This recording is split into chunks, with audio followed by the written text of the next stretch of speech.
겸손과 기도. 찬미예수님, 찬미예수님, 오늘은 이 독서를 바탕으로 우리가 일을 하는 방식에 대해서 성경이 가르치는 대로 한번 고찰해 보겠습니다. 바오로 사도는 일하는 방식에 대한 서술을 합니다. 그것은 크게 두 덩어리로 나누어집니다. 하나는 영적인 방식입니다. 우리가 잘 배우고 익혀야 하는 방식이겠죠. 그리고 다른 하나는 세속적인 방식입니다. 우리가 알고 피해야 하는 방식이 될 겁니다. 자, 먼저 첫 번째 영적인 방식 가운데에서도 두 개로 나누어서 살펴볼 수 있습니다. 하나는 하나의 몸이라는 개념입니다. 하나의 몸. 이건 어디 딴 데서 예를 찾아볼 필요가 없어요. 여러분들의 몸을 보면 됩니다. 피곤하면 뭐 하고 싶죠? 누워서 쉬고 싶죠? 뭔가 동기가 자극되면 어쩌고 싶죠? 나는 나가서 놀고 싶은데 몸이 이렇게 얘기합니까? 뇌야, 네 혼자 나가라. 나는 안 나갈란다. 이런 얘기하는 몸 없죠? 내가 욕구하는 거면 달려갑니다. 먹지 말라고 이 명절에 술 좀 그만 먹으라고 해도 술에 중독되어 있는 남정네는 술을 향해서 자신을 내어 던집니다. 하지 말라고 제발 그 말 좀 하지 말라고 해도 누군가를 험담하는데 익숙해져 있는 자매는 자신의 온 열정을 다해서 그 사람의 뒷담화를 하는데 애를 쏟죠. 이렇게 우리는 하나의 몸 안에서 모든 것을 움직여내는 겁니다. 물론 좋은 쪽으로 얘기하고 있어요. 얘기는 뜻을 같이 하고 같은 사랑을 지니고 같은 마음, 같은 생각을 이루어 라고 표현되는 부분입니다. 그리스도인들의 공동체는 이렇게 움직여야 한다고요. 어디 본당은 본당대로 가고 벽진공소는 벽진공소대로 가고 용봉공소는 용봉공소대로 가고 지 멋대로 하라는 게 아니라 어디에 같은 목적의 지향점을 두고 하나로 움직일 것인가를 알고 그 뜻에 따라서 움직여야 한다는 겁니다. 최근 들어서 배송회사들이 드론을 씁니다. 로봇을 쓰죠.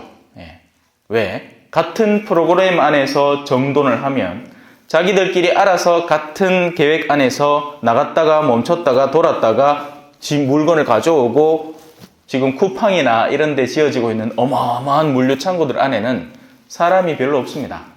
다 로봇이에요. 왜? 그렇게 하면 하나의 몸처럼 움직이기 때문에 서로 부딪힐 일이 없습니다. 여러분 주먹이 막 설치다가 여러분 뺨때기를 때린 적이 있습니까? 그런 적 없죠? 세상 그런 멍청한 사람이 어디 있겠습니까? 그런 사람이 만약에 있다면 뭔가 제 몸의 기능이 작동을 안 하기 시작하는 사람입니다. 어딘가 마비가 오기 시작하면 이 몸이 왜 이러노 하고 흔들다가 자기 뺨을 때릴 수 있겠죠. 더 이상 자신의 통제 안에 있지 않은 팔이 되는 겁니다. 그래서 우리는 하나의 몸으로 움직여야 합니다. 반면 인간 사회는 어떻습니까? 뜻이 툭 하면 달라지죠. 가족 안에서조차, 심지어는 부부 안에서조차 곧잘 뜻이 달라서 충돌이 일어납니다. 찢고 뽑고 싸우는 거예요.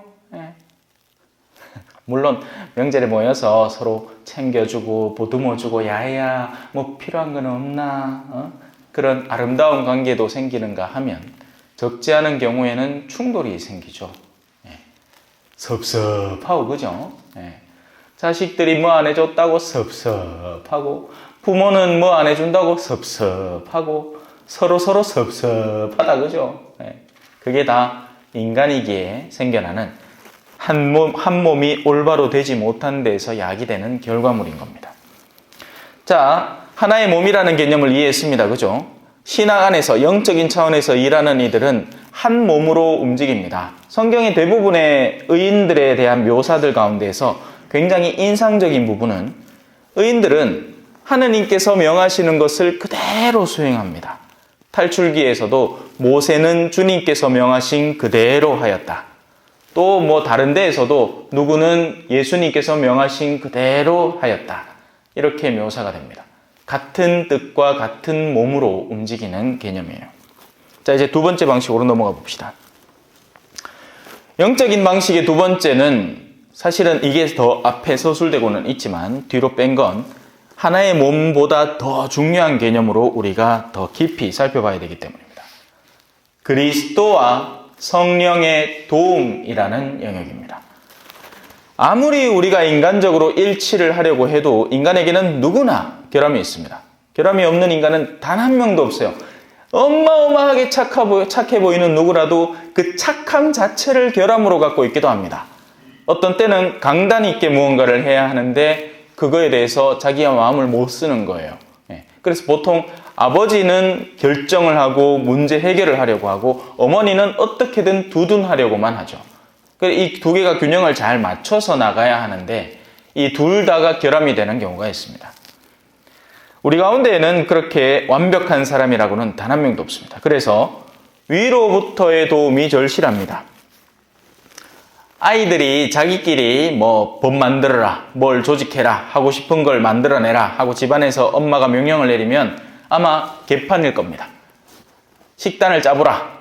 아침에는 초콜릿도 먹고 점심에는 사탕 먹고, 물론 지금의 애들은 그렇게 먹지도 않겠죠. 지금 애들은 뭐 먹을까? 무슨 곤약 먹고, 중국에서 나온 요즘 애들한테 유행하는 또 그게 있다 하더라고요. 마라탕, 탕후루 이런 거. 그래서 아침에는 탕후루 먹고 점심에는 마라탕 먹고 이렇게 사는 겁니다. 말이 안 되죠.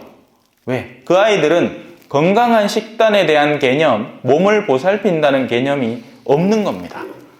하고 싶은 거 하라 하면 네, 게임만 할 거예요. 휴대폰 붙들고 지 제일 좋아하는 걸로. 그러면 안 되잖아요. 그러면 그때는 누군가에게서 올바른 지침과 가르침이 전달되어서 환기를 일으켜줄 필요가 있는 겁니다. 신앙도 마찬가지입니다. 우리가 욕구하는 신앙의 흐름대로 흘러가면 결국 사람은 자신이 욕구하는 대로 신앙생활을 합니다. 지 편한 대로 한다고요. 자신이 욕구하는 대로. 그래서 우리는 위로부터 오는 도움이 절실해집니다. 신앙 안에서 우리는 그것을 규격화해서 은총이라고 부르죠. 그래서 은총, 은혜 이렇게 찾는 거예요. 은총이 절실한 겁니다. 우리 인간은 나름 착해봐야, 나름 잘하려고 해봐야 오류를 자꾸 일으키니까 다시 은총으로 복귀하는 거죠. 우리가 미사를 드리는 이유가 뭡니까? 여기서 뭐 해요? 여기서 생산합니까? 아니란 말이에요. 우리는 미사를 통해서 예수 그리스도의 은총을 받아가는 거죠. 성체 안에는 그분의 몸과 피가 들어있으니 그것을 모시면서 그분의 은혜를 받아가는 겁니다. 이건 신앙적인 영역이고 믿음의 영역이죠. 현실적으로 일어나는 것, 눈에 보이게 드러나는 것은 아무것도 없는 거예요. 토마스의 성체 찬가처럼 눈으로 보아 알 수 없는 하느님이 내 입 안으로 음식이 되어 들어오시는 겁니다. 그 은총은 바오로 사도에 의하면 그리스도에게 오는 격려와 성령 안에서 이루어지는 친교로 오늘 이 독서에는 묘사됩니다. 지금은 우리가 하느님의 일을 어떻게 하느냐에 대한 거니까요. 자, 믿는 이들에게는 이런 표현이 있습니다. 내가 아픈들, 십자가에 달린 예수님만큼 아플 것이며 내가 암만 억울한들 흠도 티도 없는 아무 죄도 없는 예수님만큼 억울할 것인가? 물론 요즘 사람들에게는 이런 감각 자체가 별로 없죠. 신앙 자체가 많이 부서져 있습니다. 옛날에는 예수님이 실존하는 분으로 항상 내 곁에 계신 분으로 그분이 아픈 만큼 나도 견딜 수 있다는 개념으로 갔다면 지금은 신앙 안에서 현실성을 굉장히 찾습니다. 내한테 득이 돼야 성당을 가지. 이런 개념입니다. 하나님이 내 사업에 축복을 해줘야 내가 성당을 댕기지. 굉장히 현실주의적이죠. 그리고 자본주의적인 신앙을 살아가는 거예요. 이거는 이제 개신교의 영향을 많이 받게 됐습니다. 왜냐하면 개신교는 주로는 미국 대륙에서 건너온 신앙을 갖고 있거든요. 거기에는 철두철미하게 계산적이고 자기중심적인 신앙을 하는 거예요. 그래서 축복받았느냐, 그 축복을 어떻게 가늠하느냐, 뭔가 뜻하는 바를 성공시켰느냐, 세속안에서 이루어냈느냐 하는 것들이 신앙의 척도가 되는 겁니다. 그래서 신앙 안에서 축복받아서 잘 살면 이 사람 신앙 좋은 사람이고 아이마 기도 열심히 해야 되는 사람이에요. 이런 건 없는 겁니다.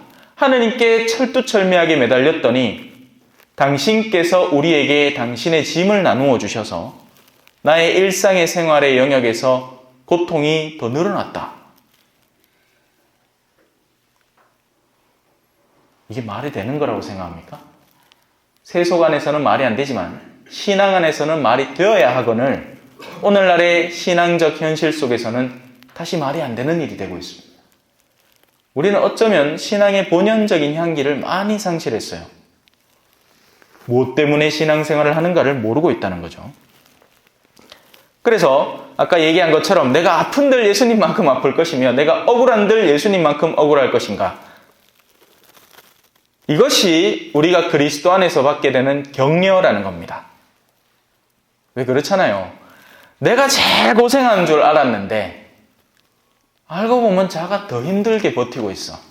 근데 자는 웃고 있고 나는 늘 투덜거린 거예요. 어제 고교의 알게 마지막으로, 그러니까 며칠에 걸쳐서 봤습니다. 영화가 길더라고. 1977년작 고교의 알게 기억나세요? 그거 보면 시작부터 아주 장난꾸러기 학생이 나옵니다. 집도 잘 살아. 근데도 막 낙제하고 막 난리야. 근데 그렇게 하다가 자기가 장난친 친구 안경에다 뻘건 칠해가지고 부리악 해가지고 가가 안경을 턱 깼는데 어느 날 학교에 안 나오는 거예요.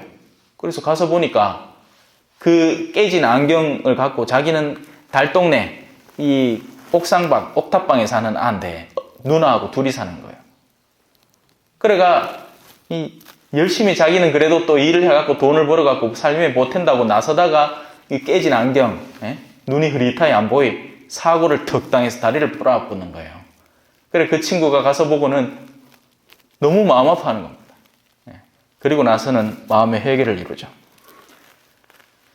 우리는 다른 이들의 현실을 못 보는 동안은 내가 제일 힘들다고 생각을 합니다. 과연 그럴까요? 저는 한국에 와서 놀라는 건 한국 사람들은 내면적인 괴로움을 가지고 있어요. 현실적인 괴로움에서는 굉장히 해방된 지가 오래됐죠. 밥 못 먹어갖고 괴로운 분들 여기 계십니까? 무슨 밥을 먹어야 되나로 고민하는 분들이 계시죠. 예? 밥을 못 먹어갖고 괴로워하는 건 이미 50년대, 60년대 일이에요. 그죠? 예. 보릿고기 있던 시절에. 근데 있으면 문제가 해결될 줄 알았죠. 아니잖아요. 아니지 않나요? 오히려 없을 때가 우리가 더 일치 단결되어 있지 않았습니까? 이웃 간에 돌봄이 있고 서로 어떻게 지내는지를 잘 알아서 내가 궁할 때 이웃에게 손을 벌릴 줄 아는. 그래서 하나님은 지금의 이 시대에 노령 생활을 길게 늘려버렸습니다. 왜? 다시 아쉬워 보라고. 사람들의 무관심 속에 살아보라고. 없다는 것이 얼마나 비참한 일인지를 다시 겪어서 하느님에게는 불가능한 일이 없으니 부자는 하늘나라에 못 들어간다고 했으니 다시 그렇게라도 우리를 가난하게 만들어서 무언가를 아쉬워하고 하느님을 찾게끔 도우시는 거죠. 그분의 십자가는 우리에게 큰 힘이 되어야 마땅합니다. 특히 우리가 받는 고통은 무의미한 고통들이 아니에요. 모든 고통에는 의미가 있습니다. 어떤 고통은 내 죄의 결과물이고 내가 나 스스로 막 논에다가 막 비료가 안 쓰는 거 농약 같은 거 막 갖다 뿌려놨어. 그렇게 해놓고는 내 인자 지하수가 오염됐다고 나라 탓을 막 합니다. 나라 탓이에요 그게? 아니죠. 우리가 은근슬쩍 내다버린 모든 것들의 탓이죠. 그런 고통 말고 누군가를 위해서 자진해서 받는 고통을 의미하는 겁니다. 십자가의 고통은 당연히 받아야 되는 고통 말고 자식을 낳았으니 그 자식에 의해서 생겨나는 고통은 누가 짊어져야 되는 고통이에요? 부모가 짊어져야 하는 고통이죠. 그런 것들을 십자가의 고통이라고 치부하지 마십시오.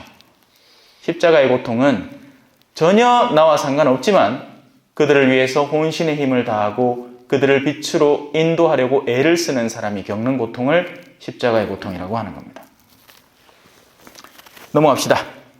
성령 안에서의 친교를 살펴보겠습니다. 자, 세상 사람들도 친합니다. 세상 사람들도 친해요. 예, 자기들끼리 막 같이 모여가 술 먹고 막 난립니다. 우리 초전 동네 가면 막 컨테이너들 막 가지가지 있죠. 그 안에 이제 수학 끝나고 나면 어르신들이 모지 갖고 막 왁자지껄합니다. 친해요. 엄청 친해요. 예. 막 근처에 술집도 많고 다방도 많고 막 끼리끼리 모여갖고 잘 놉니다. 엄청 친하단 말이에요. 그러면 그게 친교냐? 이득이 틀어지면 당장 원수가 되는 사람들입니다. 자신들끼리의 공통된 이해관계가 존재할 때 친구인 거죠. 이건 가족도 친척도 마찬가지예요. 어릴 때는 다 친구였어요. 어릴 때 뭐 서로 이득 잡힐 게 뭐가 있습니까? 같이 친척집에 모여갖고 근처 논두렁이나 가갖고 깨구리나 잡고 미꾸라지 잡고 하면 재밌지. 예? 밭두렁에 불 넣고 제가 그랬단 말이에요. 제 외갓집이 저 외관에 있었거든요. 동부초등학교 앞에 문방구가 제 외갓집이었어요. 그럼 맨날 그 가면 이제 친척 형들 막 바글바글 모인다 아닙니까? 그러면 이제 근처 논으로 가는 길이라 지금은 전부 다 아파트 들어서 있습니다. 그거 갖고 가는 길에 논두렁에 불 쫙 놔두고 이러면 그 논주인 아저씨가 또 막 쫓아옵니다. 그럼 막 도망가고 막 쥐불놀이 하고 재밌었단 말이에요. 근데 어른이 되어 갈수록 어떻게 되죠? 이득이 결합되기 시작합니다. 저 땅은 내 거, 저 집은 내 거. 친척들이 하나 둘씩 마음이 틀어지기 시작해요. 이득이 서로 안 맞단 말이에요. 옛날에는 그렇게 서로 챙겨주고 살뜰히 아껴주던 그 친척들이 서로서로 뿔뿔이 마음들이 흩어집니다. 지독히 이기적으로 바뀌고 탐욕스럽게 변화되어 버린 거예요. 어른이 된 거죠. 세속적 의미의 어른 말이에요. 지혜가 성장되는 어른이 아니고 탐욕이 늘어난 어른이 되어버린 겁니다. 이 얼마나 비참하고 안타까운 형태입니까? 그래서 모이면 싸웁니다. 그러니까 안 모여요 이제. 모일 이유가 없거든. 거룩한 뜻 안에서 이루어지는 친교는 악인들의 친교에 비할 때가 아닙니다. 이들은 모이고 안 모이고가 중요하지 않아요. 같은 뜻을 지향해서 같은 방향으로 나아가는 것이 중요한 겁니다. 제가 소중히 여기는 한 신부님은 지금 지구 반대편 나라에 계세요. 하지만 우리는 서로를 알뜰히 챙겨줍니다. 추석 잘 보내셨어요? 별일 없으시고요. 왜? 저는 그 신부님이 어떤 일을 할지 알고 있기 때문입니다. 그 신부님도 제가 지금 여기에 머무르는 초전이라는 동네에서 어떤 목적으로 어떤 지향을 두고 어떤 일을 하는지 알기 때문에 우리는 서로를 도울 수 있는 환경에 놓여 있는 거죠. 비록 이역 만리길에 떨어져 있지만 같이 있으면 뭐합니까? 늘 싸우는데 부부가 한 이불을 덮고 자면 뭐예요? 마음과 뜻이 달라서 늘 뒤틀려 있는데 거룩한 뜻 안에서 이루어지는 친교는 너무너무 소중한 우정입니다. 이런 사람들을 많이 만나야 돼요. 성령 안에서 친교를 이룬다는 것은 내면이 일치되어 있다는 것을 의미해요. 그러면 겉이 아무리 달라도 가난하고 부유해도 남자고 여자라도 생긴 모양새가 완전히 다르고 사는 처지가 완전히 달라도 둘은 하나입니다. 여기에는 그 어떤 그릇된 욕망이나 거짓된 이기적인 목적이 없습니다. 그리고 성령은 영원 안에서 진리이기에 우리의 친교는 영원으로 가져갈 친교예요. 맞잖아요. 지금 여기에 억지로 묶여있는 사람들이 있죠. 부부가 어떻습니까? 이런 얘기를 하죠. 죽음이 갈라놓을 때까지. 왜? 죽음은 둘을 갈라놓거든요. 그러면 살아있는 동안에 이 내면의 친교를 다져서 둘 다 영원을 향해서 나아갈 준비를 갖춰야 하는 겁니다. 그래야 영원 안에서 진짜 친구가 되는 거죠. 그런데 아니에요. 죽기만 하면 갈라져 버릴 사람들이 존재하는 겁니다. 어머야, 이제 속 시원하다. 아이고, 내 그놈의 인간은 이제 안 봐도 되겠네. 극하고 있는 겁니다. 이러면 정말 불행한 사람이죠. 자기 지체인, 같은 한 이불을 넣고 한 몸을 섞은 사람이 자기의 가장 철두철미한 원수가 되어 있다면 그것만큼 안타까운 일이 어떻겠습니까? 둘 다 하늘나라 가기는 쉽지 않겠죠. 그런 상황이라면. 자, 반면 이제 세속적인 방식의 일에 대해서 들어봅시다. 바오로 사도는 이렇게 간단하게 서술합니다. 이기심과 허영심으로 하지 마십시오. 간단해요. 인간은 지극히 이기적인 목적, 즉 자신에게 이득이 되기 위한 목적으로 일을 할 수 있기 때문입니다. 심지어는 겉으로는 선한 척, 남을 위해서 무언가 하는 척, 신용을 하지만 실질적인 목적은 자신의 입지를 다지기 위한 이 일을 구축하는 거예요. 수많은 기업들이 그렇게 선한 일을 합니다. 선한 기업, 인증 뭐 이런 거 있잖아요. 그거 왜 그러겠어요? 정말 선하려고? 아니에요. 그 사람들 하는 짓거리 보면 가당치도 않습니다. 쓰지도 않을 것들을 잔뜩 모아다가 박스 만들어 갖고 갖다 주고는 줬다고 뿌듯해합니다. 아, 우리 이렇게 좋은 일 하는 사람들이라고. 그렇게 받는 물건들은요, 거의 쓰이질 않아요. 자, 그래서 이기성이라는 것에 구축된 일을 하는 사람은 철저히 자기중심적으로 계산된 행동들을 하는 겁니다. 심지어 신앙도요. 나한테 필요하니까 하는 거죠. 필요 없으면 안 합니다. 두 번째, 허영 때문에 일을 합니다. 이것 또한 우리 흔히 자매님들이 걸려들기 쉬운 유혹이죠. 남자도 예외는 아니에요. 사람들의 찬사와 칭찬이라는 정신적 만족감 속에서 일을 하는 겁니다. 그러면 뭐 막 열심히 합니다.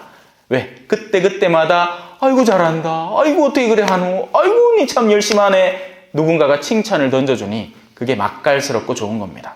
아주 좋은 영적 음식이죠. 그래서 예수님은 이를 성경에서 이렇게 표현합니다. 받을 상을 다 받은 행동. 지상에서부터 이미 상을 다 받아버렸으니 영혼 안에서 아무것도 없는 무의미한 행동이 되는 겁니다.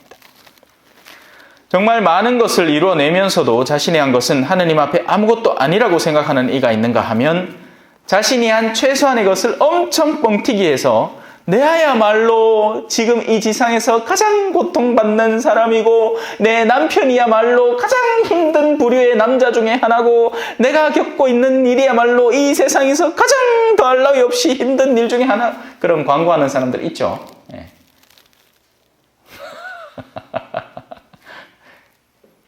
오늘 저 신부님 와이카 나오고 싶다. 그죠? 표정에서 읽힙니다. 그러나 이런저런 모든 분별은 하느님 앞에 맡겨야 됩니다. 결국 의인은 의인이 받는 상을 받고 악인은 악인이 받는 상을 받을 겁니다. 그걸 상이라고 표현하지는 않겠죠. 그리고 이런 식별은 우리가 흔히 겉으로 관찰할 수 있는 것에서는 드러나지 않습니다. 속 깊은 곳에 숨겨져 있어요. 아멘. 찬미 예수님, 겸손과 기도.